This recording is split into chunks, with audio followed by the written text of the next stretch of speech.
లేస్తే గొడవ కూర్చుంటే గొడవ సమ్ టైమ్స్ అసలు ఏ గొడవ లేకపోతే నాకేది తోచకుండా అయిపోతుంది. Hey, that's neat. Don't drink it like that. అయ్యో ఓ గాడ్. ఏముందిరా బావా, అసలు ఒకటి చెప్పు. జనరల్గా ఎవరికైనా టెన్షన్ వస్తే ఏం చేస్తారు? దమ్ము కొడతారు. అమ్మాయిల గురించిరా. ఈ మధ్య వాళ్ళు కూడా కొడుతున్నారుగా. గీత గురించి. ఓ గీత గురించా? ఏం చేసింది బావా? గోర్లు కొరుకుతుంది. Very bad. అయినా గోర్లు కొరికితే అంత ఫీల్ అయిపోవాలా? కొరికేది నా గోర్లు. ఓ పొద్దున్న లేస్తూనే ఎవడైనా సుప్రభాతంతోనో ప్లెజెంట్ మ్యూజిక్తోనో డే స్టార్ట్ చేద్దాం అనుకుంటాడ్రా. కానీ నాకు గీత పాడే దండకంతో స్టార్ట్ అవుతుందిరా. అసలు ఇవాళ మార్నింగ్ ఏమైందో తెలుసా? Good morning Geeta. Good morning. ఏంటి ఈరోజు కొంచెం ఎర్లీగా వెళ్తున్నట్టున్నావు? ఏమైనా స్పెషలా? ఏ అడుగుతుంటే రెస్పాన్స్ లేదు ఏంటి? అదే ఏమైనా స్పెషలా అని అడుగుతున్నా. ఆఫీస్లో అవుటింగ్ ఉంది. ఓకే, త్వరగా వెళ్ళాలి. ఇంట్లో ఎలాగో స్పెషల్స్ లేవు, ఆఫీస్లో ఉన్న వాటికైనా వెళ్ళాలి కదా. వాట్? Come again. నీకు వినపడింది సుబ్బు. ఎంతకాలం అని ఒక్కదాన్ని ఎదురు చూస్తూ కూర్చోవాలి? ఎదురు చూస్తూ కూర్చోవడం ఏంటి? అర్థం కాలేదు. అర్థం కాదు సుబ్బు, నేను పడే అవస్థ నీకు అర్థం కాదు. అసలు ఎప్పుడన్నా అర్థం చేసుకోవాలని ట్రై చేస్తే కదా నీకు అర్థమయ్యేది.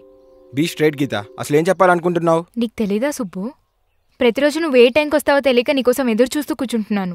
మనతో పాటు ఇంట్లో ఉండే ఒక మనిషి రోజు ఎప్పుడొస్తాడో ఏ టైంకి వస్తాడో అని ఎదురు చూస్తూ ఉండడం ఎంత నరకమో నీకు తెలుసా?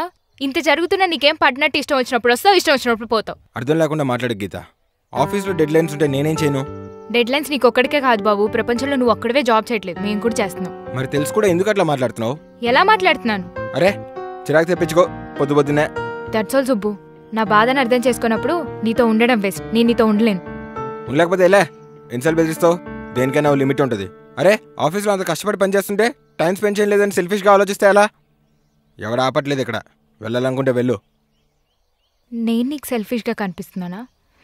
Thank you Subbu. Goodbye for ever.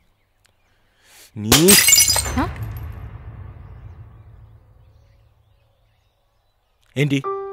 I hate you Subbu. I really hate you.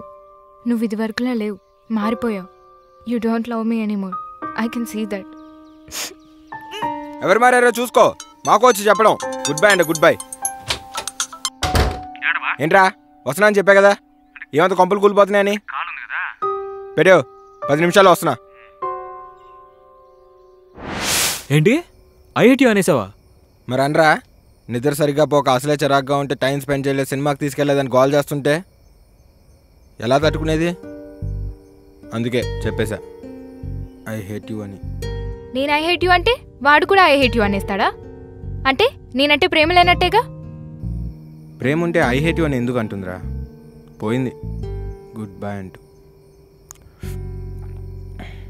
Good bye అన్నానే కానీ మళ్ళీ పిలుస్తాడని ఎంత ఎదురు చూసానో తెలుసా? అంత చేసింది. అట్లీస్ట్ ఒక ఫోన్ లేదు. రోజు ఫోన్ చేసి తిన్నావా, టైంకి తిను అని అడిగేది. ఇప్పుడేమైంది? మార్నింగ్ నుంచి ఫోన్ వస్తుందని ఎంత ఎదురు చూసానో తెలుసా? పిలుస్తాడని వెయిట్ చేయకుండా నేనే ఒకసారి వెనక్కి వెళ్ళి ఉండాల్సింది. అప్పటికి వెళ్ళానే. వాడు కోపంతో ఏంటి అనేసరికి గుడ్ బై అని చెప్పొచ్చేసా. Very bad. సరే తను చేయలేదు, నేనన్నా చేసి ఉండాల్సింది కదా. ఇగో మేలీగో. అసలు ఎప్పుడైనా ఫోన్ చేసిన అలవాటు ఉంటే కదా ఇప్పుడు మాట్లాడడానికి. అదేంటోరా, కొత్తలో 10 నిమిషాలకు ఒకసారి ఫోన్ చేసుకుని మాట్లాడుకునేవాళ్ళం. ఇప్పుడు 10 నిమిషాలు మాట్లాడాలంటేనే చిరాకు వచ్చేస్తుంది. ఏదో చికాకులో అరిచేశానే. అదేంటో స్టార్టింగ్లో ఏమన్నా బాగుండేది. ఆఫీస్ నుండి ఎంత లేటుగా వచ్చినా వెయిట్ చేయాలనిపించేది. ఇప్పుడేమైంది నాకు అలా అరిచేశాను? Cool cool. పాపం గీత బాగా ఫీల్ అయి ఉంటుంది కదరా. కొంచెం ఓపిక పట్టాల్సింది. అట్లీస్ట్ ఒకసారి ఫోన్ చేసి మాట్లాడాల్సిందిరా. తను చేయకపోతే నేను చేసి ఉండాల్సింది కదా. రోజూ ఫోన్ చేసేదాన్ని, ఈరోజు చేయకపోతే ఎంత ఫీల్ అయి ఉంటాడు. ఇప్పుడు నువ్వు చేయొచ్చు కదా. ఏంటి ఆ గ్లాస్ ఇలాగి? అదే అంత ఆలోచించే బదులు ఇప్పుడు నువ్వు చేయొచ్చు కదా. అవును కదా, చెప్పా కదా. ఇగో మేలీగో.